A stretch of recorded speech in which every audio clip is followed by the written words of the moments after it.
जय श्री राधे। हमारे चैनल @दीपक गौड़ पर आपका स्वागत है। तो भक्तों, आप सभी को सादर नमस्कार है। आज आमल की एकादशी है। आज आमल की एकादशी सभी व्रत रखते हैं। वैसे तो हर महीने 2 एकादशी आती हैं, लेकिन ये बड़ी एकादशी है।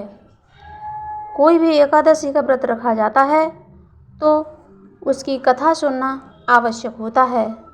कहा जाता है एकादशी के व्रत का पूरा फल तभी प्राप्त होता है जब एकादशी की कथा सुनी जाती है। इसे रंगभरनी एकादशी भी कहा जाता है। तो आइए सुनते हैं आमल की एकादशी की व्रत कथा। भगवान श्री कृष्ण बोले, हे धर्मराज, अब मैं तुम्हें फाल्गुन शुक्ल पक्ष एकादशी व्रत की विधि और महात्म्य बताता हूँ। ध्यान से सुनो। त्रेता युग में एक दिन महान राजा मानधाता ने वशिष्ठ जी से पूछा कि हे द्विज श्रेष्ठ, यदि आपकी मुझ पर कृपा दृष्टि हो तो किसी ऐसे व्रत को बताइए जिससे मेरा कल्याण हो। महर्षि वशिष्ठ बोले, हे राजन, मैं तुम्हें सब व्रतों से उत्तम और अंत में मोक्ष देने वाले आमल की एकादशी के व्रत का वर्णन करता हूँ। यह एकादशी फाल्गुन मास के शुक्ल पक्ष में होती है। इस पवित्र व्रत के करने से समस्त पाप नष्ट हो जाते हैं। इसका पुण्य 1000 गोदान के फल के बराबर होता है तथा इस व्रत को करने वाले अंत समय विष्णु लोक को जाते हैं। अब मैं आपसे एक पौराणिक कथा कहता हूँ, ध्यानपूर्वक सुनिए। एक वैदिश नाम के नगर में ब्राह्मण, क्षत्रिय, वैश्य और शूद्र चारों वर्ण आनंद सहित रहते थे। उस नगर में सदैव वेद ध्वनि गूंजा करती थी तथा वहाँ दुराचारी तथा नास्तिक कोई नहीं था। उस नगर में चैत्ररथ नाम की चंद्रवंशी राजा राज्य करता था। वह अत्यंत विद्वान तथा धार्मिक प्रवृत्ति का था।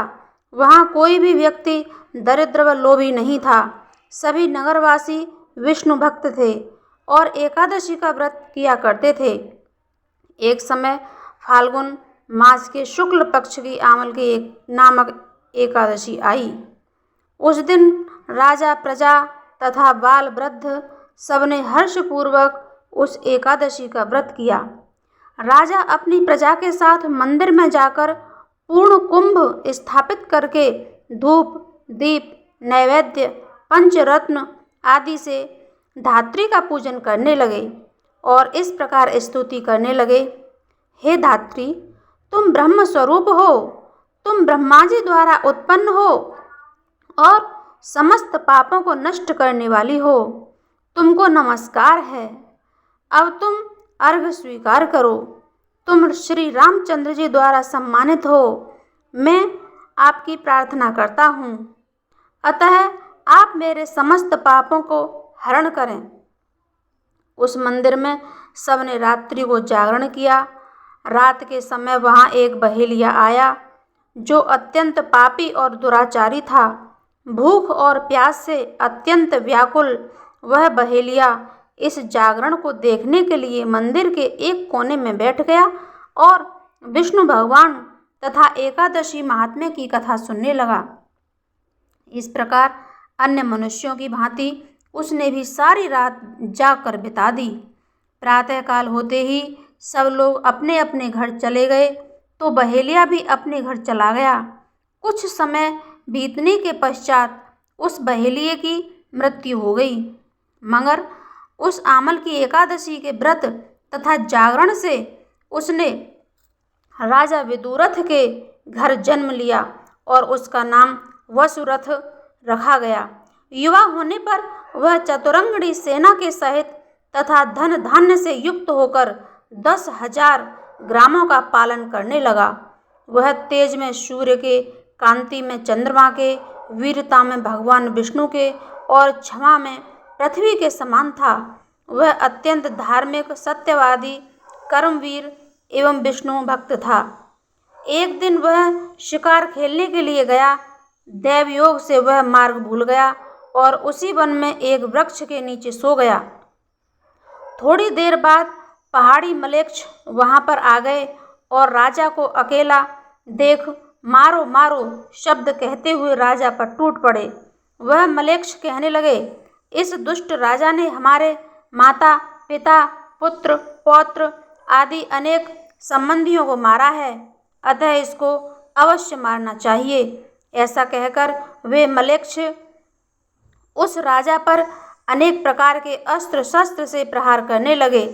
वे सब अस्त्र शस्त्र राजा के शरीर पर गिरते ही नष्ट हो जाते और उनका वार पुष्प के समान प्रतीत होता। अब उन मलेच्छों के अस्त्र शस्त्र उल्टा उन्हीं पर प्रहार करने लगे, जिससे वे मूर्छित होकर गिरने लगे। उसी समय राजा के शरीर से एक दिव्य स्त्री उत्पन्न हुई। वह स्त्री अत्यंत सुंदर होते हुए भी उसकी भ्रुकुटी टेढ़ी थी।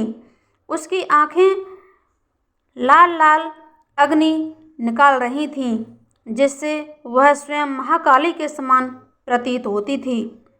वह स्त्री मलेच्छों को मारने दौड़ी और थोड़ी ही देर में उसने सब मलेच्छों को काल के गाल में पहुंचा दिया। जब राजा सोकर उठा तो मलेच्छों को मरा हुआ देखकर सोचने लगा, इन शत्रुओं को किसने मारा है?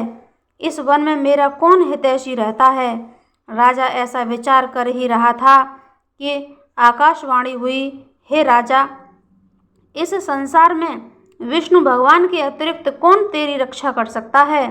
इस आकाशवाणी को सुनकर राजा अपने राज्य में आ गया और सुखपूर्वक राज्य करने लगा। महर्षि वशिष्ठ बोले, हे राजन, यह आमल की एकादशी के व्रत का प्रभाव था। जो मनुष्य इस आमल की एकादशी का व्रत करते हैं वे प्रत्येक कार्य में सफल होते हैं और अंत में विष्णु लोक को जाते हैं।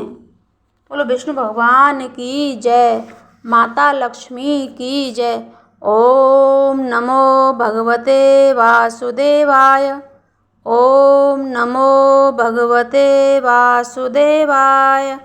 ओम नमो भगवते वासुदेवाय। ओम नमो भगवते वासुदेवाय। ओम लक्ष्मी नारायणाय नमः।